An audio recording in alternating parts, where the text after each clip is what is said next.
Hi all, ഇന്നൊരു evening വ്ലോഗാണ്. ഉച്ചയുറക്കമൊക്കെ കഴിഞ്ഞ് കുക്കൂനെ swimming ക്ലാസ്സിന് കൊണ്ടുപോകാനുള്ള സമയത്തിന് 1 മണിക്കൂർ മുന്നേ ഞാൻ അലാം സെറ്റ് ചെയ്യും. വൈകുന്നേരത്തെ ചായ കുടിയൊക്കെ കഴിഞ്ഞിട്ട് വേണം അങ്ങോട്ടേക്ക് ഇറങ്ങാൻ. പിള്ളേർക്കുള്ള പാലും എനിക്കും അമ്മയ്ക്കും ആലനുമായിട്ട് കട്ടൻ ചായക്ക് 3 ഗ്ലാസ് വെള്ളവും കൂടെ വെച്ചു.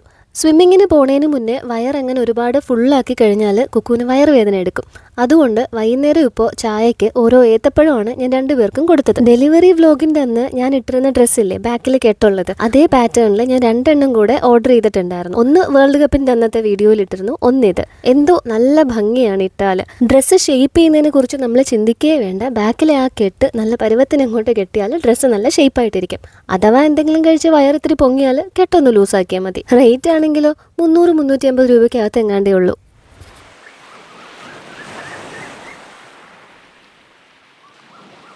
ഇത് ഈയിടെയായിട്ട് നിലു അവതരിപ്പിച്ചുകൊണ്ടിരിക്കുന്ന മറ്റൊരു ഐറ്റമാണ്. നമ്മുടെ വിച്ചുവിൻ്റെ വൈഫിനായിട്ട് എൻ്റെ ഹെൽമെറ്റ് കൊണ്ടുപോയിരുന്നു. വിച്ചു ആരാന്ന് ചോദിച്ചാൽ കൊച്ചുപ്പയുടെ കൂടെ കേബിളിൻ്റെ പണിക്ക് നിൽക്കുന്നതാ. അങ്ങനെ മാത്രം പറഞ്ഞാലും പോരാ, 10-12 വർഷമായി അവൻ കൊച്ചുപ്പയുടെ കൂടെ. He's kind of family no. Vichu അല്ല, അത് വിച്ചുവിൻ്റെ ചേട്ടനാണ് ഹെൽമെറ്റ് കൊണ്ടുവന്ന് തന്നത്. ഇനി നമുക്ക് സ്വിമ്മിംഗ് ക്ലാസ്സിന് പോവാം. അവിടെ പോയി നീന്തി തുടിച്ച് തിരിച്ചു വന്നാൽ കുക്കൂനൊരു പ്രത്യേക തരം വിശപ്പ് വരും. ഞാൻ എന്ത് കഴിക്കാൻ വേണമെന്ന് ചോദിച്ചപ്പോൾ അവന് ബുൾസൈ വേണമെന്നാണ് പറഞ്ഞത്. ഇത് പ്രസ്റ്റീജ് ഒമേഗയുടെ ഡൈകാസ്റ്റ് തവയാണ്. അത്യാവശ്യം നല്ല വെയിറ്റ് ഉള്ളൊരു തവയാണിത്. അവൻ ഓംലെറ്റ് ഉണ്ടാക്കുന്നത് ഒരു പ്രത്യേക രീതിയിലാണ്. അവന് ഒറിഗാനോ ഒക്കെ ഇട്ടിട്ടാണ് ഓംലെറ്റ് കഴിക്കുന്നത്. ഞാൻ 2 എഗ്ഗിൽ ചെയ്യാമെന്ന് വെച്ചപ്പോൾ 1 എഗ്ഗും കൂടെ എടുത്തുകൊണ്ട് വന്നു. ഇവിടെ ബ്രെഡ് ഇരിപ്പുണ്ട്, അതും കൂടെ വെച്ച് സാൻഡ്വിച്ച് ആക്കട്ടെ എന്ന് ചോദിച്ചപ്പോൾ വേണ്ട, ഓംലെറ്റ് മാത്രം മതിയെന്ന്. ബുൾസൈഡ് ഒരു വശം ഒന്ന് നന്നായിട്ട് മുരിയാനാണ് അല്പം ഓയിൽ ഞാൻ ഈ പാനിലേക്ക് തേച്ചത്. എന്നിട്ട് ഇതേ 3 എഗ്ഗ് പൊട്ടിച്ചൊഴിച്ചു. ആവശ്യത്തിനുള്ള ഉപ്പും ഇത്തിരി പെപ്പർ പൗഡറും കൂടെ ചേർത്ത് കൊടുക്കുന്നുണ്ട്. ഒറിഗാനോ എടുത്തപ്പോൾ എൻ്റെ കയ്യിൽ വന്നത് ചില്ലി ഫ്ലേക്സ് ആണ്. അത് തിരിച്ചു വെക്കാൻ പോയപ്പോൾ അവനത് വേണം അത്രേ.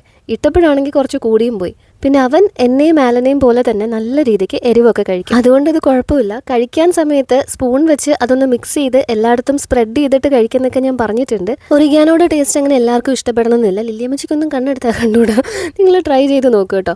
ഇനി നീന്തലിന് കൊണ്ടുപോയാലും വിശക്കുമെന്നാവോ? ഇവൻ കഴിക്കുന്ന കണ്ടപ്പോൾ എനിക്കും നല്ല വിശപ്പ്. പിന്നെ ഇരുന്ന ബ്രെഡ് എടുത്ത് ബീഫ് കറി ആയിട്ട് ഞാൻ കഴിച്ചു. ഈ ഫ്രഷ് വെജിറ്റബിൾസ് കിട്ടുന്ന കടയുടെ ലൊക്കേഷൻ ആരൊക്കെയോ ചോദിച്ചിരുന്നു. ഞാൻ ഇനി വാവേനെ കാണാൻ പോകുമ്പോൾ ലൊക്കേഷൻ കറക്റ്റായിട്ട് വീഡിയോയിൽ കാണിച്ചു തരാം. പച്ചക്കറികൾ കയ്യിൽ എടുക്കുമ്പോൾ തന്നെ അറിയാം അത്രയ്ക്ക് ഫ്രഷ് ആണെന്ന്. അങ്ങനെ പച്ചക്കറികളൊക്കെ മേടിച്ച് വാവേനെ കണ്ട് തിരിച്ച് വീട്ടിലേക്ക് വന്നു. അടുത്ത വീഡിയോയിൽ കാണാം.